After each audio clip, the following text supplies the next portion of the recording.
Boa noite a todos. Então, o tema de hoje O tema de hoje é Segue-me Tu. E esse título foi motivado pelos últimos versículos do Evangelho de João, capítulo 21, são os versículos 20 a 22, que diz assim: E Pedro, voltando-se, viu que o seguia aquele discípulo a quem Jesus amava, e que na ceia se recostara também sobre o seu peito, e que dissera: Senhor, quem é que te há de trair? Vendo Pedro a este, disse a Jesus: Senhor, e deste, que será? Disse-lhe Jesus: Se eu quero que ele fique até que eu venha, que te importa a ti? Segue-me tu. Jesus, então, recomenda a Pedro que não se preocupe com os outros, não se preocupe com o que vai ser ou com o que é, com o que os outros fazem. Que cada um deve seguir a Jesus, independente dos outros. E é um fato que nós observamos até os dias de hoje, que nós estamos excessivamente preocupados com a vida e as coisas das vidas dos outros. Estamos sempre interessados, olhando, espreitando e querendo saber da vida de muita gente. E às vezes até chegamos a construir versões que são falsas, são diferentes da realidade. Fazemos comentários indelicados, inadequados, comentários ofensivos, que dizem respeito à vida dos outros ou então às tarefas que os outros estão executando. E com relação a isso, o Espírito de Emmanuel, no livro Caminho, Verdade e Vida, ele envia-nos uma mensagem comentando exatamente sobre essa pequena passagem do Evangelho, que diz: se eu quero que ele fique até que eu venha, que te importa a ti? Segue-me tu. E o Emmanuel nos diz: nas comunidades de trabalho cristão, muitas vezes observamos companheiros altamente preocupados com a tarefa conferida a outros irmãos de luta. É justo examinar, entretanto, como se elevaria o mundo se cada homem cuidasse da sua parte nos deveres comuns com perfeição e sinceridade. Algum de nossos amigos foi convocado para obrigações diferentes? Confortemo-lo com a legítima compreensão. Às vezes surge um deles, modificado ao nosso olhar. Há cooperadores que o acusam. Muitos o consideram portador de perigosas tentações. Movimentam-se comentários e julgamentos à pressa. Quem penetrará, porém, o campo das causas? Estaríamos na elevada condição daquele que pode analisar um acontecimento através de todos os ângulos? Talvez o que pareça queda ou defecção pode constituir novas resoluções de Jesus relativamente à redenção do amigo que parece agora distante. O bom pastor permanece vigilante. Prometeu que das ovelhas que o Pai lhe confiou, nenhuma se perderá. Convém, desse modo, atendermos com perfeição aos deveres que nos foram deferidos. Cada qual necessita conhecer as obrigações que lhe são próprias. Nesse padrão de conhecimento e atitude, há sempre muito trabalho nobre a realizar. Se um irmão parece desviado aos teus olhos mortais, faze o possível por ouvir as palavras de Jesus ao pescador de Cafarnaum. Que te importa a ti? Segue-me tu. Então, Emmanuel é muito feliz nesses comentários, nessas elucidações que ele faz desse simples versículo do Evangelho de João. Nós nos incomodamos muito mais com as tarefas que os outros estão fazendo do que com a nossa. Nós, às vezes, fazemos as nossas tarefas com desleixo até, e analisando o outro que está perfeito ou que não está perfeito. E não é só nas questões religiosas. O Emmanuel, nessa mensagem, ele fala sobre as questões religiosas. Mas não só nas questões religiosas, em todos os aspectos da nossa vida. Na profissão, no lar, em todo canto. Em todo canto nós agimos assim. Nós nos preocupamos com os outros, nós nos ocupamos antecipadamente com as situações. Ao invés de nós nos ocuparmos com o que nos diz respeito, com o nosso aprimoramento, com a qualidade do que nós estamos fazendo, nós estamos olhando, observando e analisando e tentando ver o que o outro faz. Cada um tem a sua tarefa, cada um precisa e necessita de executar o que lhe cabe. Nós temos que nos preocupar com o momento presente. Do contrário, nós vamos perder tempo, porque nós não podemos participar com o nosso julgamento do que os outros fazem, interferir nas coisas que os outros fazem. Porque nós próprios não aceitamos o que os outros vêm dizer do que nós fazemos, das críticas dos outros. Nós nos melindramos frequentemente. E nós vamos perdendo energia, porque nós estamos nos preocupados, nos desgastando, e vamos perdendo energia que podemos usar nas nossas atividades, que poderíamos usar no aperfeiçoamento do nosso trabalho e de nós próprios. E vamos assim realizando críticas, porque nós achamos que o que os outros fazem não é o correto. Nós sempre achamos que o que nós fazemos, ou o que nós achamos que os outros estão fazendo, do nosso jeito é melhor. Sempre que nós observamos alguém numa atividade, nós achamos que tem alguma coisa que melhorar. Sempre, sempre. O nosso julgamento é imperfeito, nós temos que ter essa consciência da imperfeição do nosso julgamento. Por quê? Porque nós próprios somos imperfeitos. Cada um faz o que quer, eu não posso responder pelo que o outro faz. Da mesma forma que ninguém responde pelo que eu faço. Então, o que eu faço é responsabilidade minha. Eu não posso assumir responsabilidade pelas coisas que o outro faz. O próprio Paulo disse que tudo nos é lícito. Nós podemos fazer o que quisermos, mas nem tudo nos convém fazer. Então, o que cada um faz, como cada um faz, é questão do outro, não é nossa questão. Nós não sabemos o que Jesus determinou para cada um de nós. Então, o que nós pensamos ser, muitas vezes, e até quase sempre, não é. Jesus, na realidade, o que ele pede? Ele pede a nós para seguirmos a Ele. E não que nós venhamos ficar cultivando pensamentos, ficar cultivando atitudes, ficar cultivando uma série de atitudes que somente promovem a desorientação das pessoas, dos outros que nos rodeiam. Então, as nossas atitudes nesse sentido, elas somente desorientam. Se a pessoa não for equilibrada, ela vai desorientar, com certeza.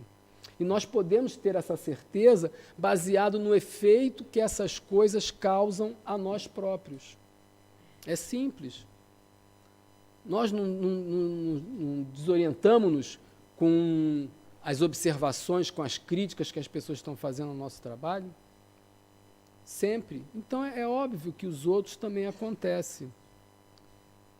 Quanto tempo nós não ganharíamos aproveitando em outras coisas? Essas críticas, essas atitudes, esses pensamentos, eles manipulam, eles movimentam uma energia negativa que prejudica a toda a gente que está à sua volta, a começar por nós próprios, porque somos nós que estamos emitindo essas energias.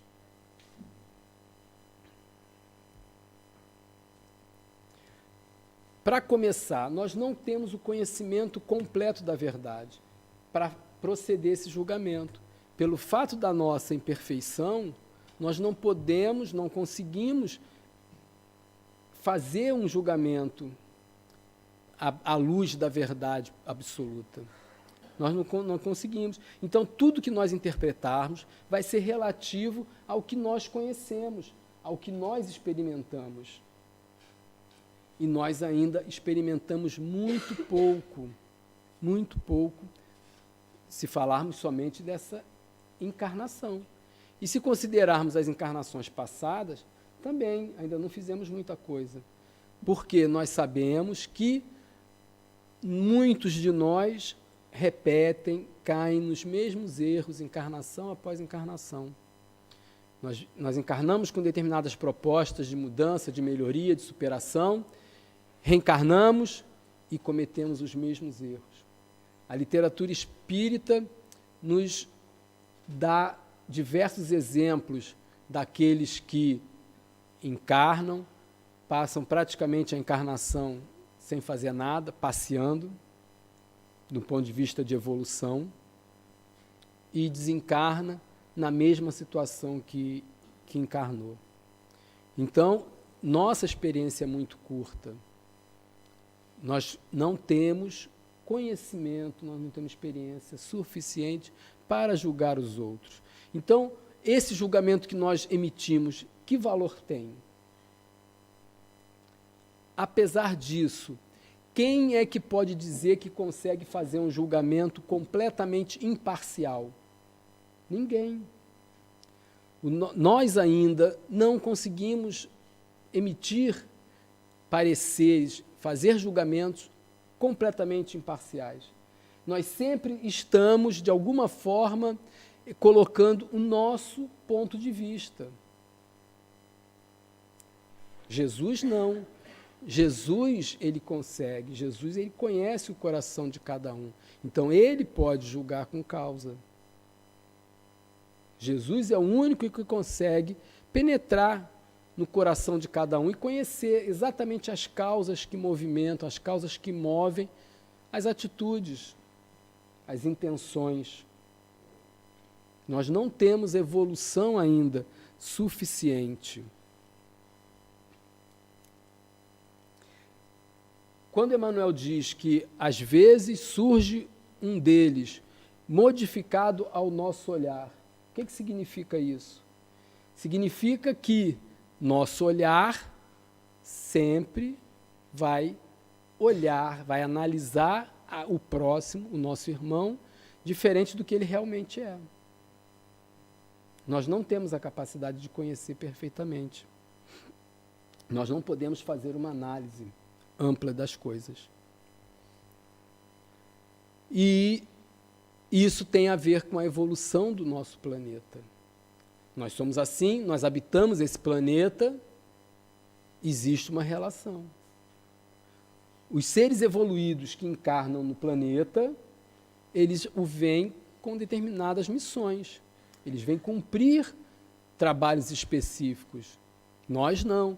Nós estamos no planeta para espiar, para aprender, para tentar deixar de errar.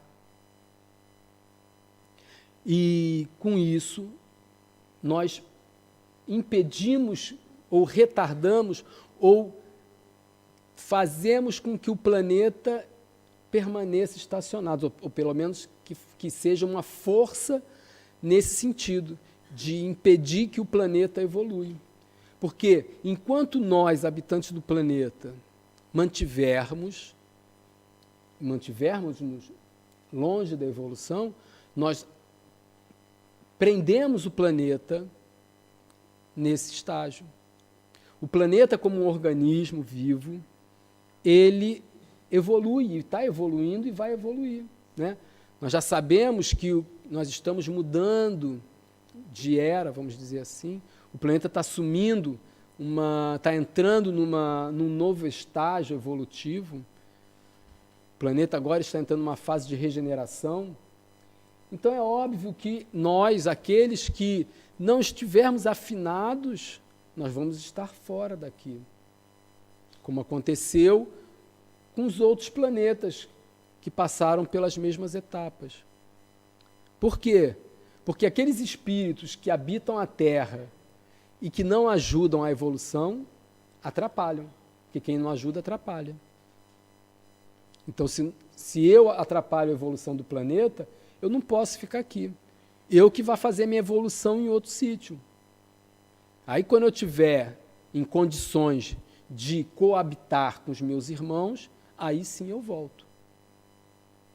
Nós sabemos disso quando o planeta entrou na fase em que o homem assumiu a consciência, em que os nossos irmãos de capela vieram para cá exilados para exatamente isso, porque eles não tinham condições.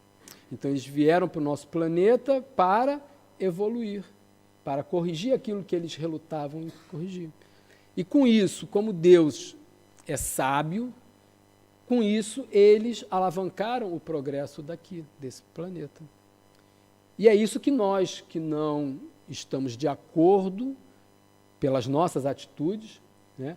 Porque eu tenho certeza que todos nós temos as melhores intenções, mas que com as nossas atitudes nós não nos modificarmos, nós vamos ser obrigados. Porque nós não podemos atrapalhar. Então, depois, nós voltamos. Cada um de nós tem uma tarefa própria para fazer, né? Nós não temos todos as mesmas aptidões. Porque a nossa evolução, apesar de ser mais ou menos igual, o nosso nível evolutivo, a nossa evolução, cada um caminha num próprio passo. Cada um caminha num próprio passo e vai desenvolvendo as aptidões, uns diferentes dos outros, né? Porque se o planeta inteiro só tivessem médicos, quem é que iam construir as casas? Não é verdade? Então, nós temos que ter, é natural, nós participamos da construção do planeta. Nós somos co-criadores do planeta. O planeta, em bilhões de anos, ele evoluiu muito, materialmente falando, inclusive. Evoluiu muito. Então, nós construímos com a nossa parcela de trabalho, construímos o planeta, fazemos o planeta evoluir e cada um tem a sua própria aptidão. Cada um faz a sua partezinha. Mais uma razão pela qual nós não podemos dar opinião no que os outros fazem. Por quê? Porque eles têm outras aptidões, eles têm outros conhecimentos, outras experiências que eu não tenho. O que nós podemos fazer é estimular, é dar conforto, e isso podemos fazer pelo outro. Incentivar na tarefa do outro, aí eu posso me meter. Eu posso me meter para apoiar, para incentivar, para estimular. Essas atitudes de crítica, de julgamento, elas só mostram o personalismo nosso, porque nós sempre nos achamos melhores que os outros. Uma característica da imperfeição do ser humano. Vamos dividir as tarefas. Eu faço o que me cabe e o outro faz o que lhe cabe. Não vou ficar olhando para o outro porque eu tenho mais o que fazer. Com relação a essa questão da imperfeição, do julgamento dos defeitos dos outros, no Livro dos Espíritos, questão 903, existe uma questão que Allan Kardec colocou: verificar o erro e aplicar a si mesmo para não cair no mesmo engano. A resposta que os Espíritos deram para Kardec. Então, quando Kardec pergunta a utilidade que se tem em analisar o defeito dos outros, o que os Espíritos lhe respondem? Que só deve fazer se for para aplicar para si próprio. E daí tem uma coisa interessante. Por que eu identifico, por que eu reconheço o defeito que os outros têm? Essa pausa aqui é para vocês pensarem. Por quê? Por que eu identifico? Exato, porque eu só identifico o que eu conheço. E eu só conheço o que eu tenho. É por isso que eu identifico o defeito dos outros. Eu critico o defeito dos outros porque é o meu defeito. E é por isso que Deus coloca-nos uns ao lado dos outros. Porque eu não olho para mim, mas eu olho para o próximo. Então eu vou ver o meu defeito no próximo. E esse é o mecanismo, é um dos mecanismos que Deus nos dá para identificarmos e para que possamos reparar. Porque eu só posso corrigir os erros que eu sei que eu tenho. Se eu não sei que eu estou errado, eu não vou me preocupar em corrigir.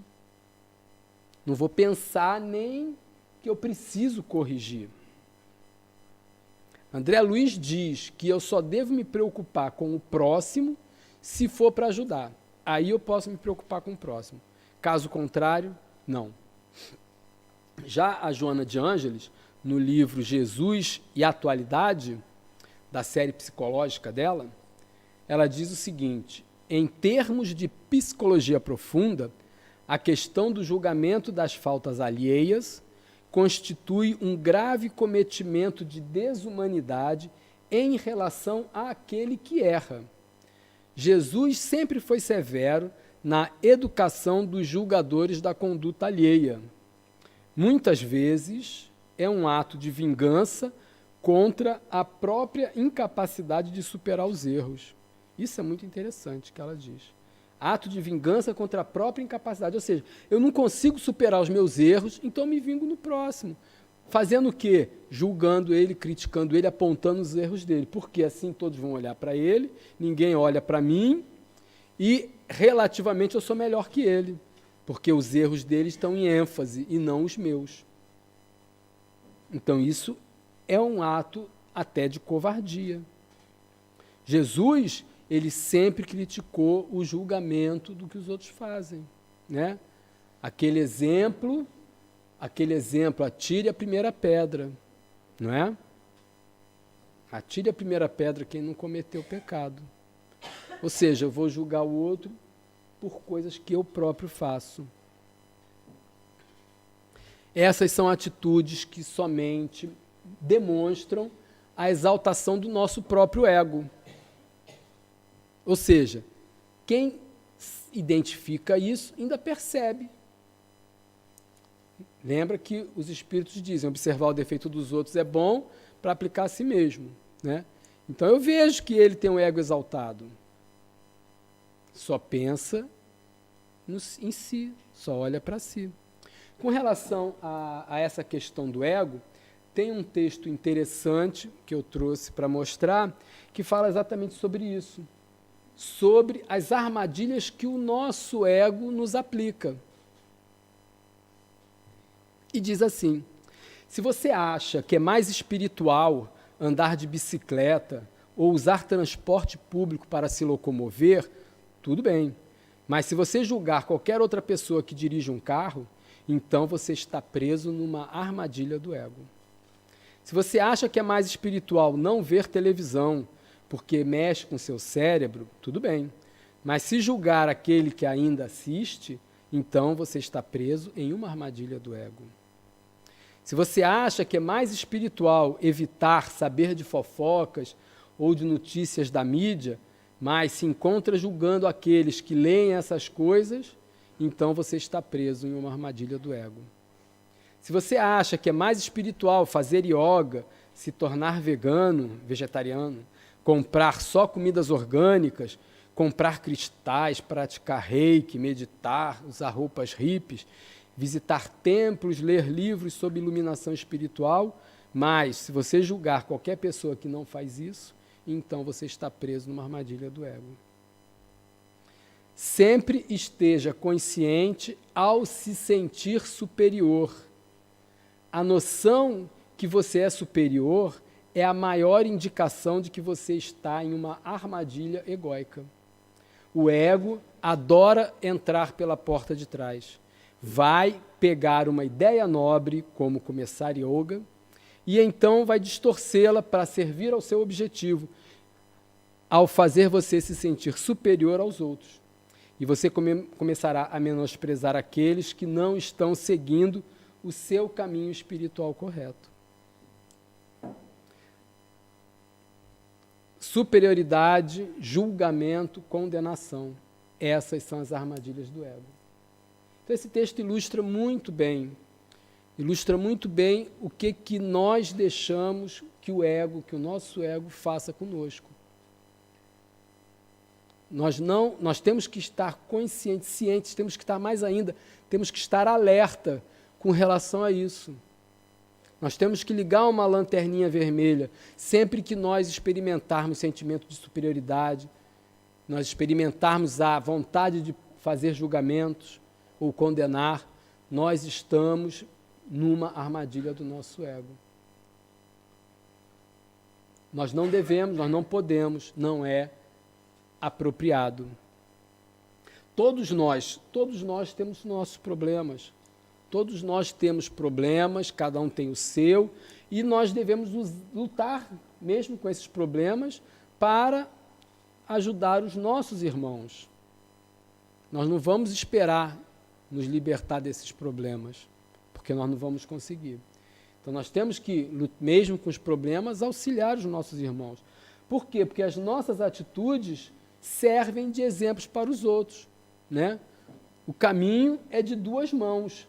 Não é só nós que observamos o que os outros fazem. Então, as atitudes dos outros, como são exemplos para nós, as nossas atitudes também são exemplos para os outros, né? Quantos habitantes tem no planeta? Isso de encarnado, né? E de desencarnado, quantos? Imagina, então, a quantidade de seres que estão nos observando. Nós temos que ser exemplo. É lógico que nós não devemos ser falsos, né? Como muitas vezes fazemos, né? Temos que ser verdadeiros. Por quê? Porque se nós podemos enganar os encarnados, os desencarnados nós não conseguimos. Os desencarnados nos observam como nós somos, e não como nós nos mostramos. Então nós somos exemplo. E por que isso é importante? Não é porque nós devemos parecer bonitinhos, parecer bonzinhos. Não. É porque nosso exemplo, o nosso bom exemplo, ajuda a transformação do próximo. Não é para parecer que somos bonzinhos que vamos demonstrar essas atitudes, não. Eu tenho que transformar, porque minhas atitudes ajudam os outros. Então, o esforço que eu faço em correção, o esforço que eu faço em superação, o esforço que eu faço em transformação, motiva os outros a fazerem também, né? Allan Kardec diz que o verdadeiro espírita se reconhece pelo esforço em realizar a transformação moral. Então não é necessariamente aquele que se transforma, é aquele que luta, que se esforça, é que é o verdadeiro espírita. Lógico que aquele que consegue tem o seu mérito, óbvio, né? Então, a reavaliação da nossa conduta, do nosso pensamento, é importante nesse sentido, de seguirmos a Jesus, como Jesus pede. Por quê? Porque nós não somos portadores de uma verdade absoluta. A nossa verdade é frágil. A nossa verdade, ela tem o tamanho da nossa imperfeição. Então nós temos que usar o pouco da nossa verdade para ajudar aqueles que caminham junto de nós, nos avaliando, modificando nossa conduta. A cada um de nós, a todo momento, a todos os instantes do dia, independente do ambiente que nós estejamos, em casa, no trabalho, na rua, no grupo religioso, né? Nós não podemos aqui chegar no grupo religioso, botar a asinha nas costas, fazer uma de santinho e pronto, saímos daqui e somos o que somos, né? Isso já foi a época, né? Já foi a época em que isso era aceito, que era bonito. Aquele que no grupo religioso tinha aquela conduta, mas fora não importava. Hoje não, hoje não. Hoje nós temos que ser verdadeiros e ser em todo canto esse esforço de transformação. O tempo é curto e está cada vez mais curto. Cada vez mais curto. Piscar o olho, estamos indo embora. E a fila é grande. A fila é grande para voltar. A programação reencarnatória é muito complicada, nós todos sabemos. Então, nós temos que seguir o Mestre, seguir o Mestre, seguir o Mestre. Seguir o Jesus pelos exemplos. Deus deu para cada um de nós a nossa própria vida e não a vida dos outros. Para que nós desenvolvemos. Nós vamos desenvolver a nossa vida e não a dos outros. Cada um vai desenvolver a sua vida, deve desenvolver a sua própria vida de acordo com a sua percepção, com a sua capacidade de percepção. Não interessa se a minha percepção é grande ou é pequena. A minha percepção ela é compatível com o meu nível de entendimento. Tá? Eu não sou melhor que o outro porque minha capacidade de percepção é melhor que a do outro, não. Né? Pelo contrário, eu tenho mais responsabilidade porque eu tenho capacidade de percepção maior. Mas cada um na sua capacidade, nós devemos desenvolver a vida. Desenvolver-nos para que nós possamos evoluir. Cada um com a sua própria tendência. Hoje, nós observamos a tecnologia que a humanidade alcançou, a tecnologia que nós atingimos, o conhecimento técnico nesse pouco tempo. Mas é verdade, o grande avanço se deu no século passado. Só que nós, com essa capacidade toda de conhecimento, de tanto que nós conhecemos da tecnologia, nós não nos conhecemos nem um ínfimo. Nós conhecemos muita coisa, mas não nos conhecemos. Não é verdade? No Livro dos Espíritos, questão 909, ao ser perguntados, quando os espíritos foram questionados a respeito do caminho mais certo, mais direto para vencer as dificuldades e alcançar a perfeição, os espíritos respondem: conhece-te a ti mesmo, exatamente como um sábio da antiguidade já disse para nós. Por quê? Porque quem eu posso me modificar? Eu tenho que me conhecer, conforme eu já disse. E na sequência dessa pergunta, Santo Agostinho dá uma lição belíssima, que eu vou falar aqui só resumidamente, que ele, ao final de cada dia, ele fazia uma análise das ações do seu dia e verificava se ali havia alguma coisa que ele tinha feito que tivesse prejudicado alguém, se ele tivesse feito alguma coisa para alguém que, se tivessem feito a ele, se ele reprovaria, se ele faltou com a verdade. Então, se ele identificasse positivamente qualquer uma dessas questões, ele não tardava, ele imediatamente ia reparar, ia se desculpar com o próximo. E assim ele conseguiu se transformar. Então, é muito importante isso. É preciso que nós não vejamos Jesus com os nossos defeitos morais, porque ele não tinha nenhum desses. E o amor dele era e ainda é universal, sem excluir nenhuma das criaturas de Deus. Quem não estuda os evangelhos não faz ideia do que Jesus realmente é, e por isso não tem fé inabalável nele. Quem pretende seguir Jesus deve incorporar ao próprio interior as referidas virtudes de Jesus, que ele resumiu no amor a Deus sobre todas as coisas e ao próximo como a si mesmo.